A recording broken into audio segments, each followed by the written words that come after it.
Wala naman talagang mas kakasira kay Maine Mendoza at Alden Richards kahit anong gawin nila, dahil pangako na ni Maine Mendoza at Alden Richards ito sa publiko na kahit anong gawin sa kanila at kahit saan pa sila makarating, kahit anong paninira ang gawin nila, kahit anong sarsuela pa ang ipalabas nila, ay tila mananatili pa rin sila sa isa't isa. Ganyan nga talaga katatag ang relasyon ni Maine Mendoza at Alden Richards na kahit kailan ay hindi basta-basta masisira ng kung sino-sino man lang. Malapit na rin kasing ipalabas ang movie ni Alden Richards at Kathryn Bernardo.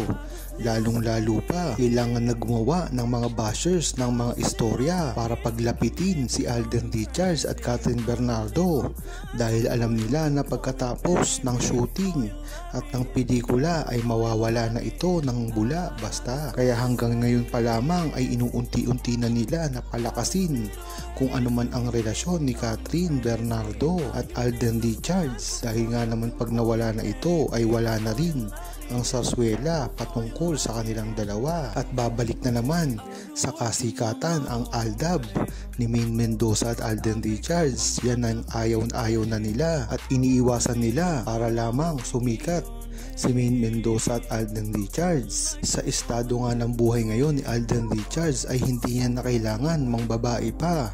Hindi niya na rin kailangan magpaliwanag pa sa publiko, dahil ang talagang totoo ay alam na ng buong Aldab Nation at ng mga truth teller na talagang makikita mo na kay Alden Richards na talagang nakasettle na siya. Yan ang gawain ng may asawa. Kung mapapansin nyo ay ginagawa na rin ito ng iba't ibang mga babae at lalaki sa showbiz, na pagka meron ng asawa ay hindi na nababalitaan sa mga babae at mga lalaki. Ganyan-ganyan din ang trato ngayon kay Alden Richards. Kaya kung nagtataka kayo na walang asawa si Alden Richards ay mag-isip-isip na kayo, dahil maraming alam ang buong Aldab Nation na hindi alam ng publiko. Ginagawa lang sirain ng mga bashers si Maine Mendoza at Alden Richards dahil na rin sa kanilang mga pansariling kagustuhan. Ito ay para mapunta ang mga kasikatan at iba-iba pa na respeto sa kanilang mga iniidolo, at tila mabawasan na ang paghanga ng ibang tao kay Maine Mendoza at Alden Richards, na alam naman nating hindi ito mangyayari. Ngayon pa kaya na talagang established na ang relasyon ni Maine Mendoza at Alden Richards, at kahit kailanman ay hindi na ito mababago pa. Kahit nga ano pang ang gawin nila ay talagang wala silang mapapala, dahil alam naman natin na si Alden Richards at Maine Mendoza ay talagang para sa isa't isa lamang, at ang mga sarswelang ito ay hindi makakasira sa kanilang tunay na relasyon. Inamin na rin kasi ni Alden Richards ang totoo sa kanilang dalawa ni Maine Mendoza, at kahit kailan hindi inamin ni Alden Richards ang ibang babae. Diyan mo talaga malalaman na si Alden Richards ay talagang napaka-faithful hanggang ngayon kay Maine Mendoza, at kahit kailanman ay hindi na ito mangyayari pa sa ibang babae, dahil talagang nakatuon na si Alden Richards para lamang kay Maine Mendoza. At kung mapapansin nyo pa, bakit ang tanda-tanda na ngayon ni Alden Richards at hindi pa siya magkakaroon ng nililigawan, talagang mga legit na nakakasama sa buhay. Diyan mo talaga malalaman na si Alden Richards ay mayroon ng relasyon sa isang babae. Diyan mo malalaman kung talagang matalino kang publiko at isang Aldab Nation na talagang pinag-iingatan na ngayon ni Alden Richards ang relasyon niya. At kahit kailan ay hindi na ito magkakaroon ng babae sa kanyang buhay. Marami ang kumukutya kay Alden Richards na bakit hindi pa raw nagkaka-girlfriend hanggang ngayon.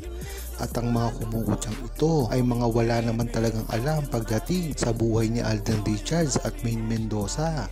Kaya ganun na lamang ang pangungutya nila. Ang hindi nila alam ay ang tunay na relasyon ni Maine Mendoza at Alden Richards, na kahit kailanman ay hindi na mababago. Tama nga yung sinabi mo, Sarah Honti, maugong na nababalita ngayon ang tila pangmamaliit kay Alden Richards nang tanungin ito kung bakit daw niya pinagpalit si Maine Mendoza para lamang kay Kathryn Bernardo. Ito ay napakalaking pagkakamali dahil kahit kailanman ay hindi nagustuhan ni Alden Richards si Kathryn Bernardo. At walang iba kung hindi si Maine Mendoza lamang ang nakarelasyon niya sa una pa lang. Malinaw naman ito na nakita, hindi lang ng buong Aldab Nation kundi pati ng buong publiko, nang ang huli lamang na nakarelasyon ni Alden Richards ay si Maine Mendoza. Kung talagang nakatutok ka sa buhay ni Alden Richards at ng Aldab ay makikita mo at malalaman mo na si Maine Mendoza lang ang naging huli niya, dahil ito sa napakarami na babae ang nireto sa kanya, ngunit hindi ito nagka-issue ng katulad ng kay Maine Mendoza. Dito mo palang malalaman ang tatag ng pinagsamahan ni Maine Mendoza at Alden Richards. Kaya kahit anong gawin ng mga bashers ay tuloy-tuloy pa rin ito ang paninira kay Alden Richards at Maine Mendoza.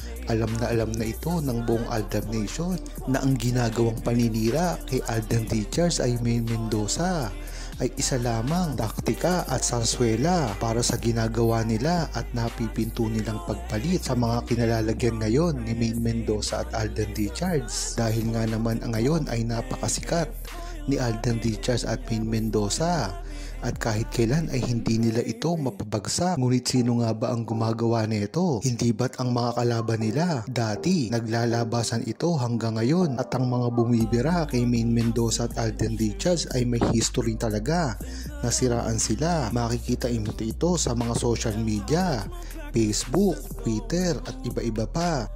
Marami nga ang dapat isakripisyo ni Maine Mendoza at Alden Richards para muli lamang magsama. Isa na dito ang iwan nila ng ilan sa mga proyekto nila para lamang magswak sa kanilang mga schedule.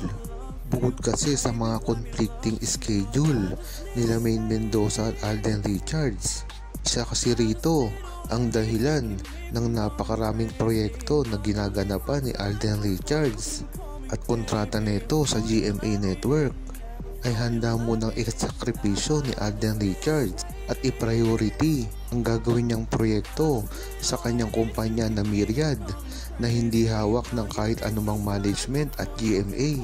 At malaking hamon din sa pagsasakripisyo ni Maine Mendoza dahil kung gusto niyang makasama si Alden Richards ay hindi na ito muna babalik sa Itbulaga.